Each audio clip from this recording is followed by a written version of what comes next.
Yes, I am from Washington, D.C., the land of the big Cheeto. Judge me for it. I do myself. But originally, I am from Florida. I am from Bradenton, Florida, a small little beach town with a horrible meth problem. But you know what? We do what we do, right?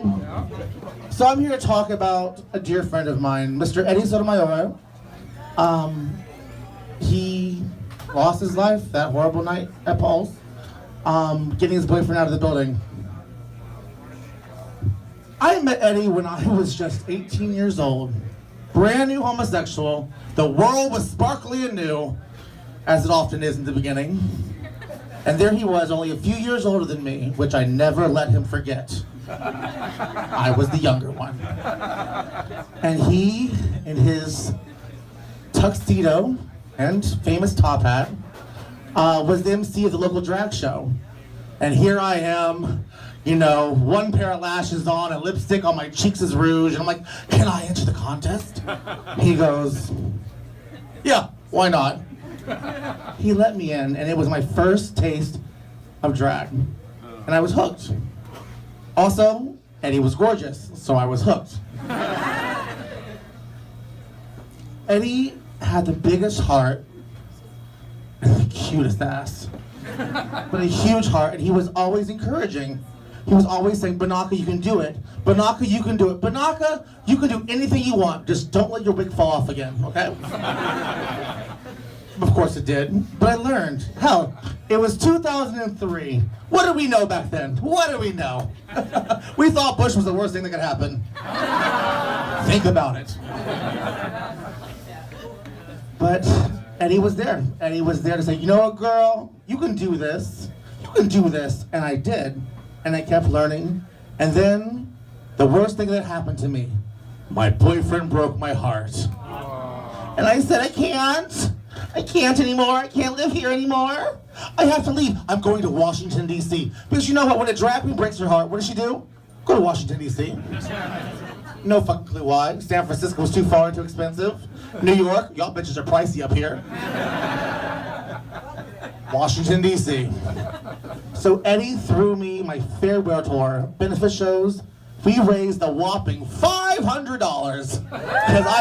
Because in 2003/4, that was some good money. Let me tell you, not anymore. No.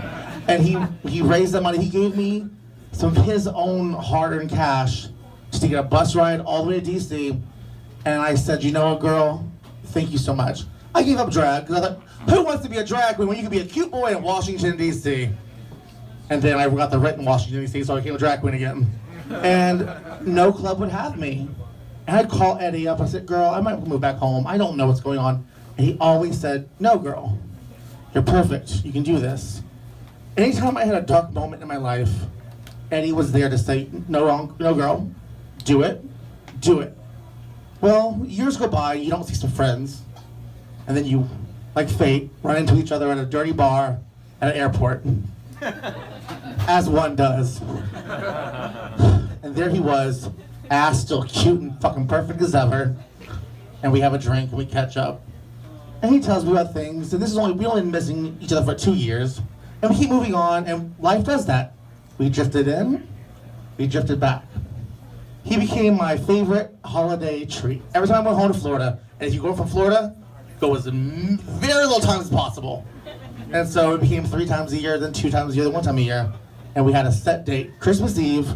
We'd find a bar somewhere, get a little drunk, talk some shit, and have a good old time. And then Eddie started traveling the world with Alan Chuck. He was part of the main reason we had the first gay cruise to Cuba. Did y'all know that? Eddie worked his ass off to get gays to Cuba. Which is usually all the way around, but still. Eddie loved to travel, and he loved to see people's dreams become true. Eddie had a lot of potential. Eddie had a lot of love to give. And Eddie, I still believe to this day, would have owned his own travel agency and had all of you going to exotic destinations and having the best time of your lives. But because of some asshole and some fucking stupid ass gun laws, Eddie is not here anymore. Eddie was supposed to be with me in DC Pride that weekend. Eddie sent me a a text message and a video the night of goofing around with his boyfriend. And I said, you dumb bitch, you should be here. I'm getting shit-faced on tequila. No response.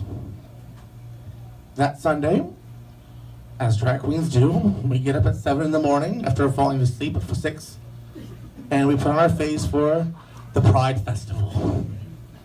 So, I don't know about you, but I'm a little witchy. I got a vibe that something wasn't right. Put it away. My phone was on airplane mode. Went to the vent, signed my autograph, said hello, and my gut said, bitch. So I turned my phone on, found out about Pulse.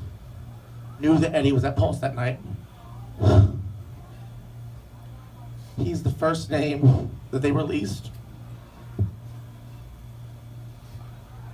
Love you. I don't know about you, but you never want to see a 300-pound drag queen break down and cry.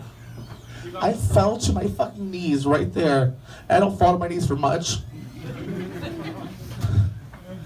This bright, gentle soul who wanted nothing more than to have a lovely diet cocktail and entertain all of you and have you travel the world was snuffed from existence because of hatred and stupid fucking gun laws.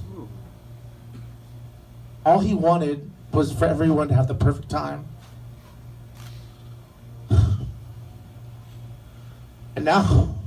And now 2 years later, I am still putting on freaking spandex and sparkles for all of you to make you have a good time. Because I'm carrying on Eddie's dream in my heart. We are here to have a good time. We're here to celebrate diversity. We're here to celebrate our lives because we are here.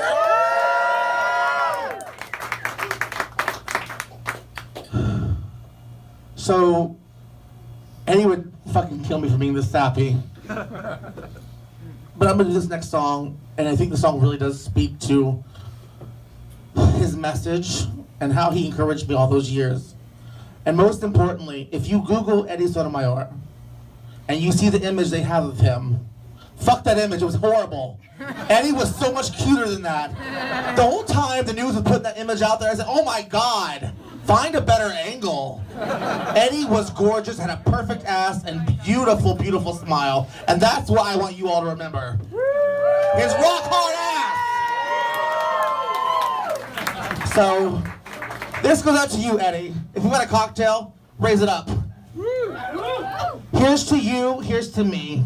The bestest friends will forever be. Should we ever disagree? Fuck you and here's to me. To you, Eddie. Please.